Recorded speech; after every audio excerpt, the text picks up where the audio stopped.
Aujourd'hui, je vais vous emmener dans un lieu méconnu, caché au cœur de la forêt guyanaise, où la nature déploie toute sa splendeur, la montagne Favart.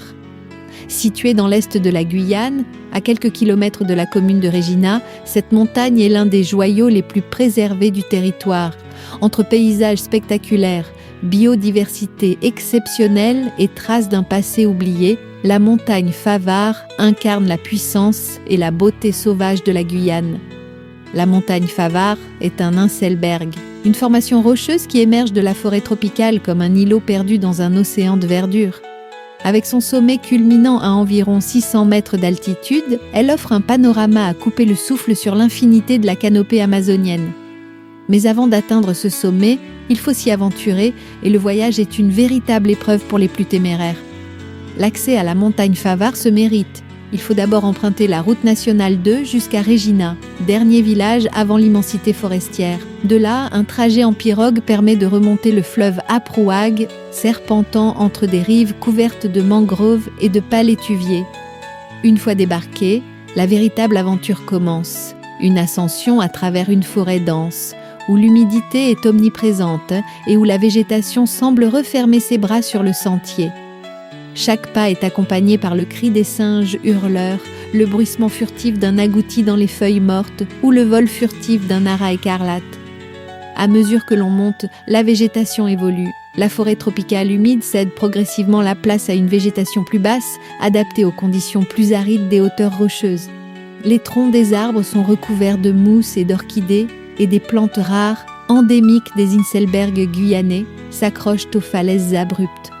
La montagne Favart est un sanctuaire pour la biodiversité. On y trouve des grenouilles colorées, des papillons aux ailes translucides et même des serpents arboricoles parfaitement camouflés. L'un des points forts de cette ascension est l'arrivée au sommet. De là, la vue est époustouflante. Un océan de verdure s'étend à perte de vue, seulement interrompu par les sinuosités argentées du fleuve Aprouag. Par temps clair, on peut apercevoir les monts Tumuk-Umak à l'horizon, véritable rempart naturel entre la Guyane et le Brésil. Cette sensation d'immensité, de nature vierge, donne le vertige et rappelle combien ce territoire est encore sauvage et préservé. Mais la montagne Favart n'est pas qu'un décor naturel. Elle porte en elle une histoire ancienne, encore peu documentée. Certains chercheurs pensent que les peuples amérindiens utilisaient cette montagne comme point d'observation ou comme lieu sacré.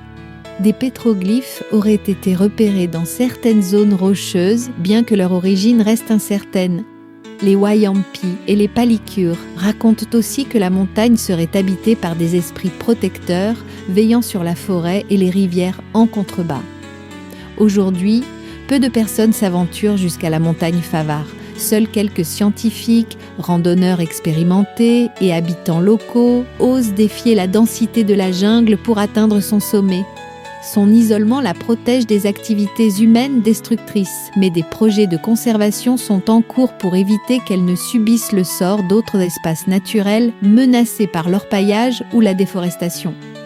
Pour ceux qui ont eu la chance de l'escalader, la montagne Favart est bien plus qu'un simple sommet. C'est une expérience, un voyage dans un monde où l'homme n'est qu'un invité, où la nature impose encore sa loi. C'est un rappel que la Guyane regorge de trésors cachés, loin des routes, loin du bruit, dans le silence majestueux des hauteurs amazoniennes. Demain, nous continuerons notre exploration avec un site fascinant, la Crique Anguille, un cours d'eau mystérieux où la faune et la flore s'épanouissent dans une harmonie parfaite. À très bientôt pour une nouvelle immersion au cœur des merveilles guyanaises.